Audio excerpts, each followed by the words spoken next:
안녕하세요. 스노라이딩입니다. 오늘은 내일 상장하는 일진 하이솔로스에 대해 말씀드리겠습니다.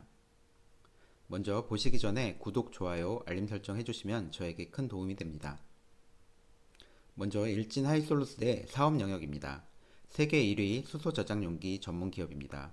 현대차 넥소를 통해 수소차 산업이 본격 시작되었는데요. 수소는 운송 보관이 중요하므로 안정성과 경제성을 갖춘 수소 저장 용기가 필요합니다. 현재는 수소 연료전지 승용 차량의 비중이 높지만 선박, 트램, 지게차, 드론 등 수소 연료전지를 채택하는 모빌리티들이 증가하면서 각 분야별 수소 저장 용기에 대한 수요도 증가할 전망이라고 합니다. 공모 개요입니다. 총 공모 주식수 1089만 주, 공모 금액 2,800억 정도로 대형 공모주입니다. 신주 모집 66%, 구주 매출 33%, 구주 매출이 3분의 1 정도입니다. 시총은 공모가 최상단 기준으로 1조 2,500억이고요. 확정 공모가는 공모가 최상단인 34,300원으로 확정되었습니다. 주관사는 미래에셋, 삼성증권, 현대차증권, 대신증권 4개사였습니다. 기관 경쟁률은 1471대1로 높았고요. 의무합약 비율이 더 높아졌습니다. 62%에서 72%로 올라갔습니다.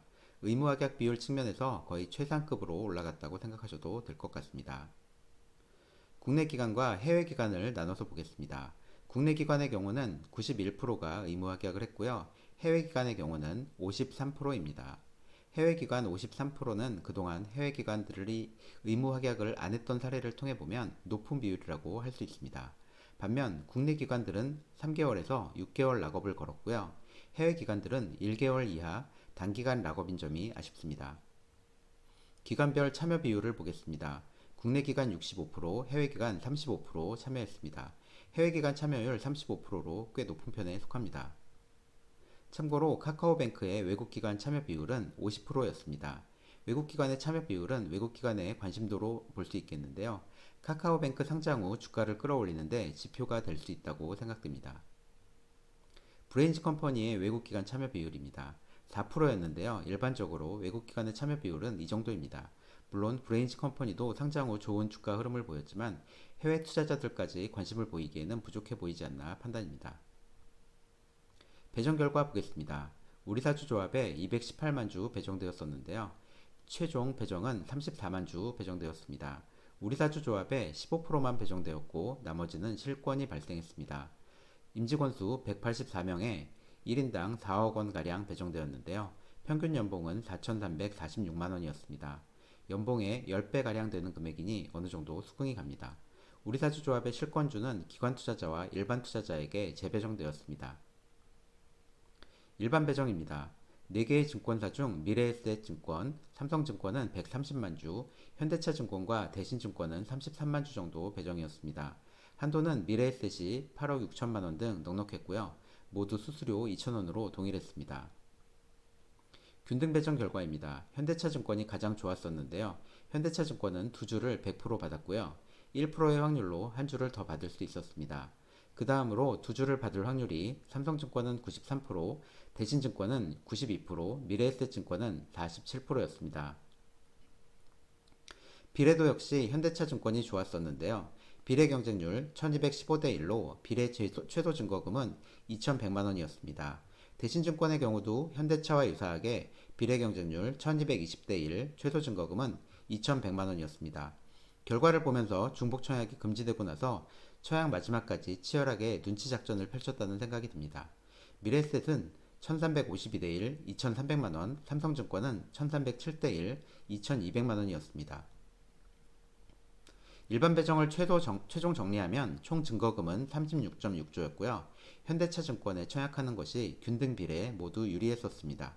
1억을 투자했을 때 현대차증권은 6.8주니까 6주에서 80%의 확률로 7주를 받을 수 있었습니다. 대신증권이 유사하고 삼성증권은 7주를 받을 확률이 적었고요. 미래에셋증권은 80%의 확률로 6주 받을 수 있었습니다. 최종 의무합약 비율이 조정되면서 유통가능 비율 금액이 좋아졌습니다. 최종 의무합약 비율 78%를 적용하면 기관 투자자들의 유통가능한 주식이 적어지면서 유통가능 주식수는 490만 주 정도 됩니다. 유통가능 비율로는 13%이고요. 유통가능 금액으로는 1679억입니다. 대형주지만 최상의 결과가 완성되었다고 생각합니다. 기존 대여급 공모주와 비교해도 손색이 없습니다. SKIT, SK바이오사이언스, 빅히트, 카카오게임즈, SK바이오팜과 비교한 표입니다. 카카오뱅크와 크래프톤은 규모 차이가 많이 나서 넣지 않았습니다. 표로만 보면 잘 안 보여서 그래프로 하나씩 그려봤습니다.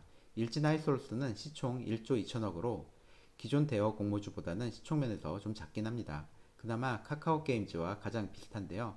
카카오게임즈가 1.8조니까 카카오게임즈의 70% 정도 수준입니다. 기관 경쟁률입니다. SKIT가 1883대 1로 독보적으로 높았고요. 일진 하이솔루스의 1471대 1은 역시 카카오게임즈의 1479대 1과 비슷합니다. 증거금을 비교해보면 대여와 차이가 많이 나는 것을 알 수 있습니다. SK바이오팜은 시장 상황이 안 좋을 때니까 제외하고 일진 하이솔루스의 증거금 36조도 높은 금액이긴 하지만 기존 대여들과는 큰 차이를 보이고 있습니다. 의무합약을 비교하면 대여들과 결어도 손색이 없습니다. SK바이오사이언스가 85.26%로 가장 높았는데요. SK바이오사이언스와 빅히트를 제외하고는 일진 하이솔루스의 78%는 카카오게임즈, SKIT보다도 높은 비율입니다. 유통가능 비율도 아주 좋습니다. 13.5%로 SK바이오팜 수준입니다. 유통가능 금액은 1679억인데요. 시총이 카카오게임즈의 70% 정도인데 그걸 고려하더라도 작은 금액입니다. 지금까지 일반적인 대여들의 케이스에서 유통가능 금액 9천억까지 첫날 따상을 기록했었습니다. 유통가능 금액 9천억 이하인 SK바이오팜, 카카오게임즈, SK바이오사이언스, 빅히트가 따상을 기록했고요. 1.1조였던 SKIT는 따상에 실패했습니다. 앞의 데이터만 보면 일진 하이솔루스는 무난히 따상에 진입할 수 있을 것 같습니다. 하지만 일진 하이솔루스가 앞의 대여들과 동등하게 비교되긴 어려울 것 같습니다. 이유는 인지도 면에서 낮다고 생각합니다. 그럼 이 인지도를 어떻게 판단할 수 있을까요? 키워드 조회수를 확인해 봤습니다. 이 키워드 조회수는 키워드 매니저라는 어플에서 조회 가능합니다. 기존 대여 중 크기 면에서 가장 그래도 유사하다고 할 수 있는 카카오게임즈의 키워드 조회수를 알아봤습니다.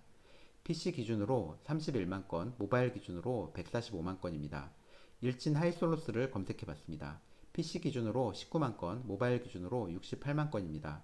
요즘은 모바일이 대세니까 모바일을 우선으로 보겠습니다. 일진 하이솔루스는 카카오게임즈의 45% 정도 됩니다. 카카오게임즈 상장 당시에는 키워드 조회수가 지금 조회한 것보다 아마 2배는 되지 않을까 추측해 봅니다. 300만 건은 넘지 않았을까 생각합니다. 그렇다면 일진 하이솔루스의 인지도는 카카오게임즈의 5분의 1 수준이라고 가정하겠습니다. 실제로는 이보다 더 낮을 것으로 생각합니다. 그러면 앞에서 산출했던 일진 하이솔루스의 유통가능 금액 1600억에 5를 곱하면 8천억 정도 됩니다. 앞에서 9천억 이하면 기존 대여들은 따상이 가능했다고 말씀드렸었는데 이렇게 판단하면 인지도를 고려해도 9천억 이하가 되었으니 일진 하이솔루스도 따상이 가능해야 합니다. 좀 억지일 수 있는 점 죄송합니다. 인지도라는 부분을 계량하기 어렵다 보니 이런 생각까지 해봤습니다. 생각을 공유해드린 것이니 그냥 재미로 봐주시면 좋겠습니다. 공모가를 재산정해 보겠습니다. 투자 설명서에 나와 있는 공모가 산정은 EV/EBITDA 방식으로 선정했습니다. 투자 설명서에 보면 영업이익을 2021년에서 2023년까지의 예상 추정치를 현가화해서 할인율 20%를 적용했다고 기재되어 있습니다. 또한 향후 영업이익이 예측이 기재되어 있으니 향후 영업이익으로 주가가 어느 정도인지 확인해 보겠습니다. 할인 전 공모가는 42,845원인데요. 영업이익만 바꿔서 다시 계산해 보겠습니다. 2021년 영업이익 기준으로는 34,004원이고요. 2022년 기준으로는 49,443원, 2023년 기준으로 86,936원입니다. 따라서 현재 가치로는 공모가 34,300원도 비싸다고 할 수 있겠습니다. 또한 미래 가치를 어느 정도까지 봐주느냐가 향후 주가를 결정하는 큰 요소가 될 수 있을 듯합니다. 역시 미래 가치를 보려면 결국 수소경제입니다. 산업통상자원부 자료인데요. 수소연료전지차 시장이 2025년부터 20만 대 규모가 되고 2040년에는 620만 대가량 된다는 전망입니다. 특히 유럽과 중국이 시장 참여를 하면 엄청난 속도로 증가할 거라고 합니다. 수소연료는 승용차보다는 상용차에 적합하다는 의견이 있습니다. 전기차는 항속 거래에 비례해서 배터리 전체의 크기를 늘려야 하는 반면에 수소차는 수소 탱크의 용량만 증가시키면 긴 항속 거리를 얻을 수 있다고 합니다. 이때 역할을 해야 하는 회사가 바로 일진 하이솔루스겠죠. 배출 규제 강화에 따라 수소 화물차에 대한 관심이 점차 증가되고 있습니다. 화물차뿐 아니라 철도, 항공기, 선박 등에도 다양한 가능성을 열어두고 있습니다. 수소 경제하면 가장 먼저 언급되는 회사는 두산 퓨어셀입니다. 일진 하이솔루스 공모가 산정에도 비기업으로 넣었다가 아웃라이어로 최종 제외되었는데요.